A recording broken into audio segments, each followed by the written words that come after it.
Daniel Samper Pizano, buenos días. Muy buenos días, saludos a todos, especialmente a Francia Márquez, a quien siempre he admirado y a quien, en torno a quien hice un comentario hace poco. Y bueno, nos ha traído la felicidad de que esté con nosotros esta tarde en Europa, esta mañana en Colombia. Bienvenida, Francia. Gracias, Daniel. Gracias a todos, a todas las personas que están aquí y gracias por invitarme a este espacio. Yo le voy a preguntar a Francia por qué a veces me mira como con desconfianza, como si yo le hubiera dicho alguna cosa, aparte de manifestarle mi admiración en una reciente columna, le hice una mínima observación y yo creo que eso es lo que la tiene, así que me mira como tan seria. A ver, suéltelo pues, Francia. ¿Qué pasó? Bueno, efectivamente yo creo que su columna nos lleva a reflexionar profundamente sobre el racismo en este país y en el mundo. Y yo creo que no es simplemente la cultura del delique, como usted lo dijo, creo que es mucho más profundo y por supuesto el concepto, la palabra negra o negro tiene una carga histórica peyorativa que ha justificado violencias estructurales, que ha justificado la expropiación, que ha justificado las formas de opresión en las que hemos estado sometidos.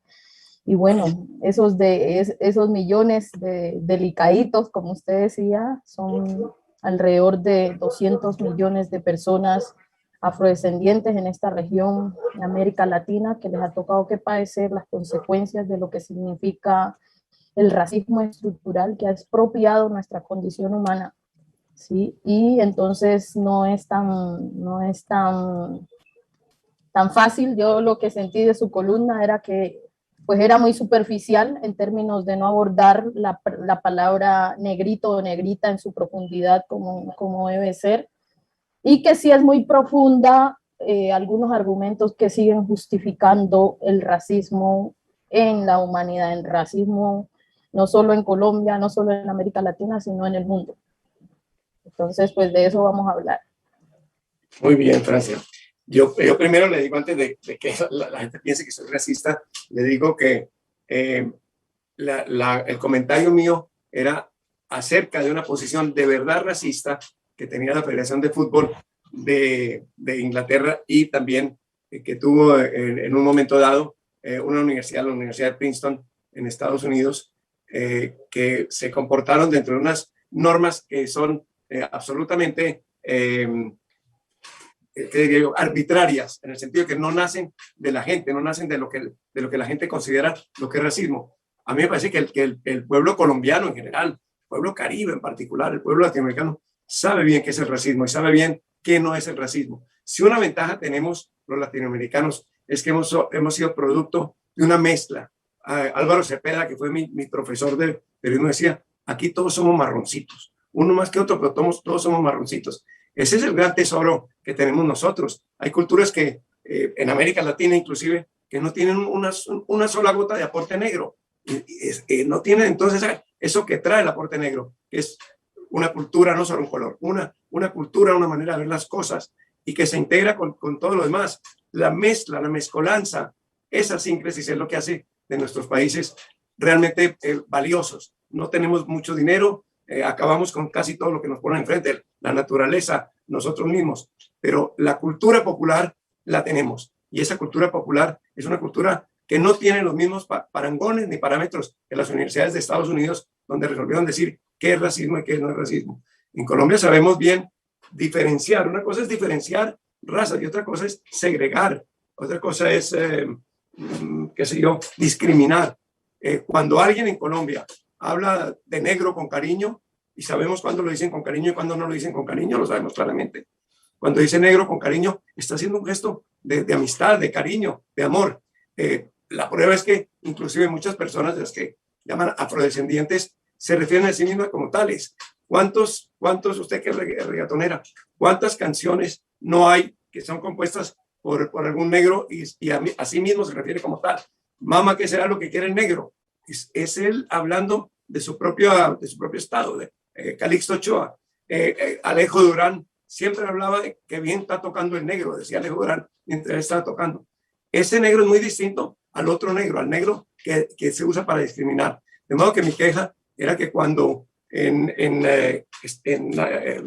Gran Bretaña, un jugador de fútbol uruguayo, donde también hubo y hay todavía una cultura negra importante, recibió una felicitación por un gol y le agradeció a ese amigo diciéndole a quien todos apodan Negrito. Digo, gracias, Negrito. Le metieron una multa de 100,000 libras esterlinas. Ese Negrito, cualquiera de nosotros entiende que es un negrito cariñoso. Es más, es el mote que le tienen sus amigos.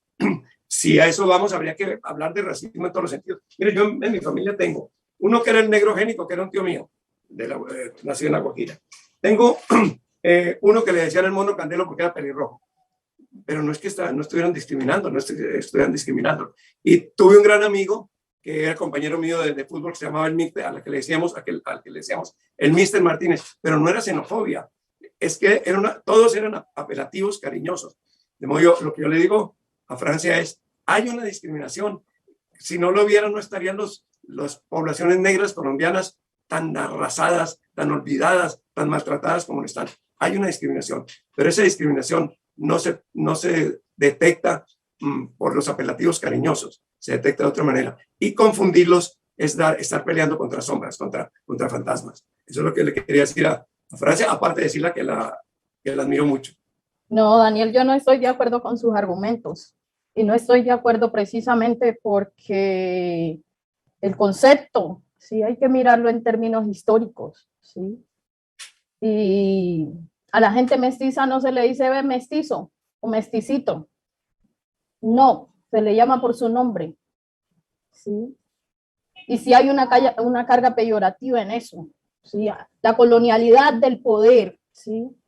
Que fomentó el modelo económico de muerte que hoy está destruyendo el planeta, se basó usando el racismo, ¿sí? Y para usar el racismo se inventó la raza, ¿sí? Hizo una invención de la raza. Y en esa invención de la raza se planteó una invención de la superioridad y de la inferioridad, ¿sí?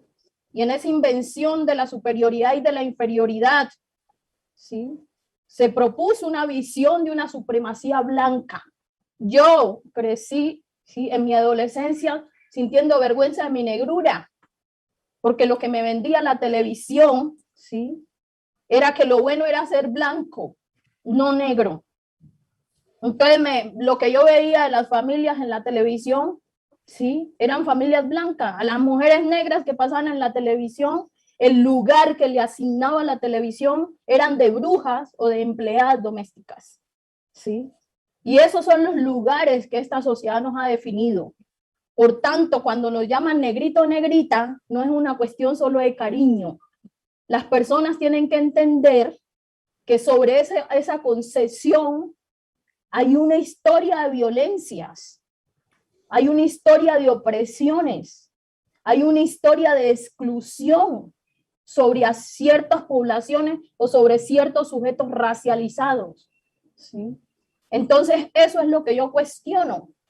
No es que me diga negrita, perdón, no es que me diga negrita por cariño, no, es que entienda que cuando me dice negrita, usted está utilizando un concepto que históricamente, y usted que tiene una condición privilegiada en términos raciales, está usando un concepto que históricamente se usó para imponer una visión del mundo donde hay unas personas que son superiores y donde hay otras personas que son inferiores. Esa es la discusión de fondo. Por eso para mí, y miramos el fútbol, el señor por supuesto no lo dijo en términos quizás que iba a ofender, pero el concepto en sí tiene una carga histórica que hay que saber leer, ¿sí? Porque esas condiciones de privilegio que le permiten al otro definirme a mí como negrita o negrita, ¿qué es lo que hace que a una persona blanco mestiza se sienta con el derecho de decirle al otro negrito o negrita, o en vez de preguntarle, ve, ¿cómo te llamas? ¿Por qué no se nos llama por el nombre? Cuando tenemos un derecho a la ciudadanía que reconoció un nombre y apellido, ¿por qué no nos dicen el nombre y el apellido, sino que nos dicen negrito o negrita? Lo que ha pasado es que se ha naturalizado ese concepto peyorativo que tiene esa carga de violencia. Y por supuesto, nosotros lo hemos reafirmado, ¿sí? Victoria Santa Cruz, por ejemplo, hizo su poema así, soy negra y qué, pero antes esa carga peyorativa la hacía retroceder y retroceder y retroceder, porque sobre ese concepto del negro, la negra, había un peso histórico que no la hacía sentir digna, hasta que se paró duro y dijo, sí, soy negra, ¿y qué?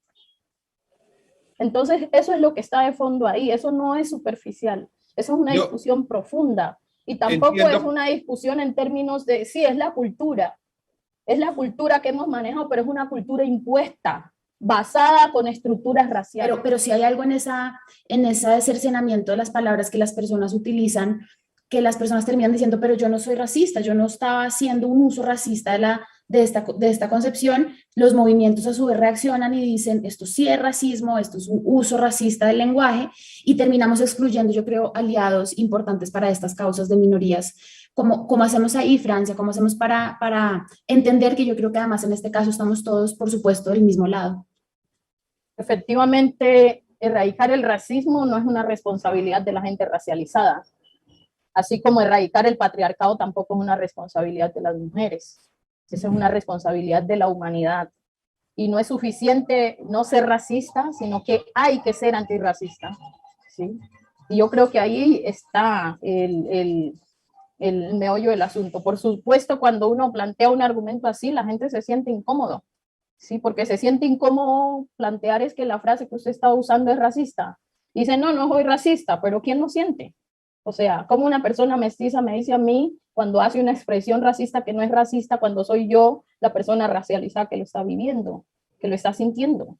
Yo creo que hacernos conscientes de los privilegios, ¿sí? Del lenguaje incluso, de los privilegios del lenguaje es parte del camino para hacer una sociedad antirracista. Y eso implica hacernos conscientes de cada mensaje de eso.